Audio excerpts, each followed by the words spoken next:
Now, you had some things you wanted to show. You had a video you wanted to show and some students you want to bring up. Correct. We have a couple of groups of students. Okay. So I'm first going to invite Miss Neiman, Miss Lauren Neiman, and her students to come up and talk. Miss Neiman is our biology teacher. She has that privilege of an end-of-course testing environment. And she is going to introduce her students and talk about a video that we will watch, as well as some other things that she does in her classroom. Hi, I'm Miss Neiman and Lauren. This is Chance, Connor, Levi, and Russell. And with the BYOD initiative, we've been trying to do some stuff that's creative in the classroom. And one of the things that we decided to do was do a project where the students could choose the way that they delivered that project, but it had to be electronic. And so students could choose electronic posters that were interactive that they could click. They could choose to have animations that they typed in and it spoke for them. Or they could choose, in their case, to do a video. But if they did a video or any of the other things, they had to include certain standardized things amongst the project, so pictures and descriptions, because it was a teaching tool. So for their project, they decided to do a video, and it mimicked a infomercial, so it was quite funny. But a lot of information was given during that small amount of time. All right. Okay. Ready to show it? I'm really amazed with the new and improved OxyClean nucleus. This nucleus is guaranteed to satisfy. We all know the nucleus is a membrane-bound organelle that helps control and regulate the nucleus. You call in the next 10 minutes, we'll throw in the nucleolus for free. Tell them why it's important, Russell. Because it holds the DNA of the cell. But wait, there's more. If you order a second nucleus, the shipping and handling is on us. The new OxyClean nucleus, and it controls all the organelles in my cell. Great! This nucleus isn't just great, it's also only $19.99. But I'm not done yet. As an extra bonus, I'll throw in the cytoskeleton free. You'll be more than pleased with this cytoskeleton. The cytoskeleton plays a key role in shape and structure. The cytoskeleton is present in all cells and plays a huge role in the movement of organelles and vesicles. So let's review. You get the OxyClean nucleus, and if you order in the next 10 minutes, we'll throw in the nucleolus free. Plus, if you get a second OxyClean nucleus, the shipping and handling is on us. And as an extra bonus, you'll get the cytoskeleton free. Mix it all together, and it's only $19.99.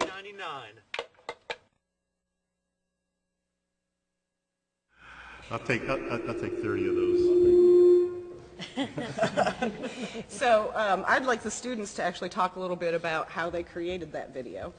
That, to me, was the most impressive part of it. Well, you had to be, it's a physical one too, right? You're just not sitting at a table, yeah. It's hard to remember everything to say when you're yelling it. Well, also standing on whatever that was you were standing on. The railing of the deck. Yeah, the railing of the deck, yeah. So what device did you all use? I used my iPod. And basically what we did is we just filmed this first outside the school, and then we went to his house and filmed the rest of it. And after we had all the video, we downloaded a app called Splice and just put it all on there and edited from there. So they didn't, the beautiful thing about this was that they didn't need a computer at all. They could, if necessary, do it all in class. Right. And then you saw the product. So it was fun. The kids, when we watched it, were interacting with it. We did kind of a pre-assessment before they watched the videos or did presentations, and then a post-assessment, so they learned, and we can show that. And I think they had fun. I can only speak for what I saw, but and I don't know if you want me to talk about other things that we've used in the classroom, Sure. but more recently we've been trying to use this web app called Socrative. And it's amazing. It's like a clicker system, but every student can use their own device, and the device can be either an iPod, so like an Apple device, or it can be a computer, or it can be an Android device, because it's both a web app and an app you can download. And you can do interactive polling, you can do quick true-false, which I haven't done yet, but you can.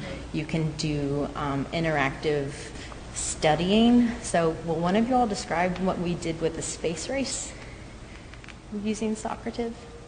Well, like each group, we had 6 groups, and each group used one device, and it was like a test of like 20 questions about what we were learning in class. And up on the screen it showed like spaceships, and the further one over was the group that was winning, and the more questions you answered, the further it went over. So the wonderful thing about that, at least in my experience, was that they were essentially taking a quiz, but they were competing against each other. And they were like, oh no, green group is faster than us and they're getting more right. Got pretty hostile. It was very fun. And quizzes usually are not fun. And you'll see our responses to gaming with the results from the national survey convention shows how much that is growing as well, because it's an engaging experience for the students. More than just answering some questions, now they're competing against somebody else. That always gets us all pretty good revved up. We want to beat some of our classmates on the other end of the class. And there's some really cool stuff out there on a website called Sponge Lab, which I've not had an opportunity to look up and use in the classroom yet, but there are a lot of gaming techniques that last year I went to the NSTA conference and was able to speak with a developer, and it was really an interesting site that hopefully in the future I can implement. So how do you supplement, because maybe not every student has an end device. So how do you supplement that for those students that don't? If we're using Socrative, students have been very helpful in letting others borrow their device. If we're, and same with projects, and I bring in my own devices, and there's settings on Apple devices that will allow you to stay in one program, so I can be careful and trusting of my students using my own devices. And so honestly, even though this district, not all, as you talked about with statistics, not everybody has a device, we've managed to make it work. Yeah. So. Like I said, I like the polling because it's instant feedback for the teacher. It also, while we have a good number of clickers here that have been purchased by the district, we still have a very high percentage that do not. It's like 60% wouldn't have it. So this allows that teacher that instant feedback tool. And I always find the students are much more engaged when they use these devices. As far as even the polling, it's like a game to them. And I think that's what it's about. And as Nicole said, I am an end of course teacher, so we have an enrichment period in which students are using Socrative, and so we'll do a certain number of questions, and then I'll display what everybody said, and if there's a lot of red, then clearly we need to go over it, and they know that immediately, which is, I think, very useful for both me and for them. Well, thank you. Good stuff. Thank you. Our next group of students are with Cheryl Taylor. She's our English 4 teacher, and Sarah Bays, who co-teaches with Cheryl Taylor. And they have brought in 3 students to talk about the work that they've been doing in their classes and how they've been using their devices. Okay, this is Jamie, Jesse, and Gabby. And they're 3 of our top-notch students who have really been using technology a lot in the classroom. So I think the reason I'm here, I should probably say right up front, is that I'm the poster child for what can happen once you start using technology yourself. I have always been the teacher in the building who policed cell phones most vigorously, I guess. In fact, I have a famous little black box that I used to make students who had been caught, multiple times check their phones in. And so this summer, when I found out, BYOD, I'm like, I had a pretty apprehensive summer thinking how I was going to handle that, because I could just imagine the chaos in the classroom and everybody Facebooking and all that on their own devices. And at the beginning of the year then, we ended up doing a unit that talking about the death penalty and a lot of things that students had a lot of opinions on. So we did a lot of debating in class, and we started out small doing like the poll everywhere to get various opinions so we could sort the students out and then do the debate that way. And just seeing how engaged they got with that, just being able to get out their phones and whatnot, their iPods, whatever. Instead of just looking for little ways like that to use technology, that got me excited, so I started investigating on my own time and trying to find other ways to pull technology in so that we could engage the students better, because let's face it, English is not always their favorite subject anyway. So I don't want to spend the whole time talking, but I think probably I'm as excited about bringing your own device as anybody in the building at this point. And in fact, I've asked to do a blended classroom next year so that we can use more technology, and I hope that pans out.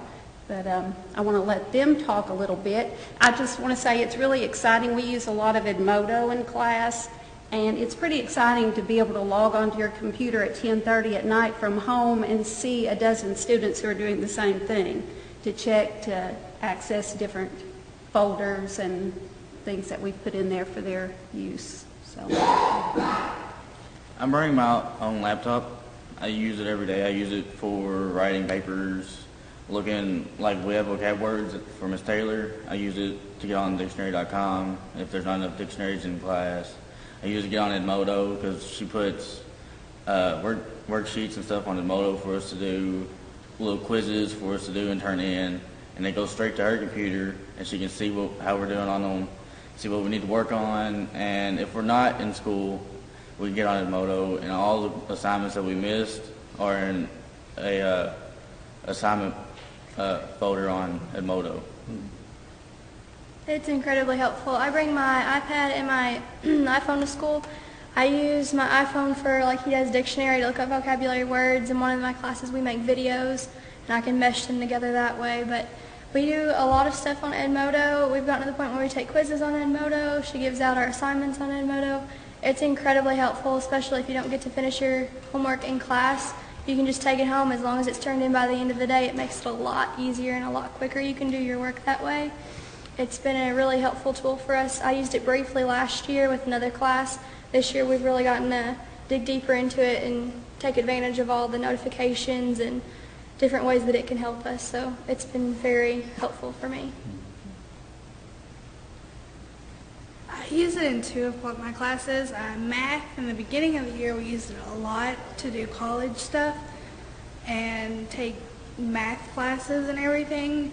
Mostly I use it now for Edmodo, and I miss a lot because of my son, so it comes in handy when you're not in school a lot. You miss a lot, so all your assignments are on there. Ms. Bays actually emails me a lot of my assignments, so that comes in handy. But it comes in handy. I love it. I bring my tablet to school and my phone, and when you're in class and you miss and they don't use Edmodo, you can always get on Infinite Campus and look up what you've missed, and they can hand you the handouts or whatever. But I like it. And not all of my students have a tablet or some other more high-tech device, but almost every student that I work with has a cell phone.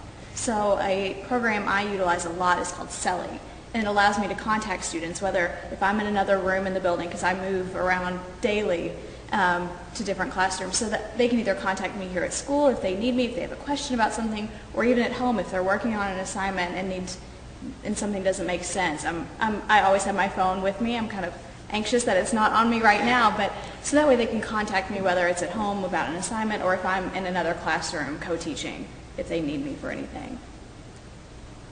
That's good stuff. If you have any questions for him, be self-explanatory. Yeah. Another thing that Edmodo does, with all the assignments being on Edmodo, you don't have to worry about taking the paper home and losing it or having to keep up with it. We don't have to worry about you losing it either, so we like that too. Or the dog eating your homework. Or the dog eating your homework. I mean, no student or teenager personally is going to lose their laptop, lose their cell phone, their iPod, because it's today's generation. Attached at the hip. Yeah, it's right there. So it's put a lot more accountability on the students, because they can't go back to that excuse, well, they can't tell me that they would have turned something in or that they tried to log on and they had trouble or whatever, because I can tell immediately if that's the truth or not. I'm not saying that students would ever lie, but, you know. If we have questions about homework too, we can automatically send her a direct message asking, if we have a snow day, is our test still going to be when we come back, or are you going to push it back a day so we can review? It's incredibly helpful. It keeps you really up to date. So I'd like to think also we're doing a better job preparing them to be college ready, because, you know, any college they go to is going to have an online community where we do some blogging and all that kind of stuff too. So. And if you miss a day, you can't say, Miss Taylor, I couldn't look at anything. I didn't have paper. she'll give you a 0, but it's there. I mean, if you don't have a computer, there's a library you can go to. So, Gabby. you're welcome. Well, thank you very much. Thank you. Thank you all. One of the things, David, that a lot of our folks worried about when we went to BYOD was the same thing of what will happen when we give them this access. But actually, as far most administrators, I think, look at it as discipline problems they will see. We've seen a decrease in problems we've had with cell phones since we initiated this policy. And as we talked earlier, I think it's important that we teach our kids how to use those devices responsibly and appropriately, and I think we're doing a better job with that. Actually, not to say it never happens, but I've had a few parent calls as superintendent.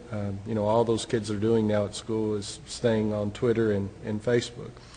And not in all instances, but in 80 to 90% of those instances, when we get on the computer and see when the kid was tweeting or on Facebook, and we find out they're doing it during lunch and they're doing it during passing times at the high school. It's not during class time. And once you explain that to parents and show, look at the bell schedule and look when they're doing this, they see that they are using it appropriately. So it's gone very well. Thanks. I'd also encourage folks up on our master plan, our electronic one, we have a couple different studies that were done on, I call it ease of access, one-to-one initiatives, and it does talk about the impacts on non-academic. Just attendance rises, the behavior issues start to be dealt with. So as you're trying to sell this concept to your superintendent and your boards, is share with them some empirical data. Obviously we have some data from a live district here, but also share that data that we have from nationwide in Kentucky in helping you make that case.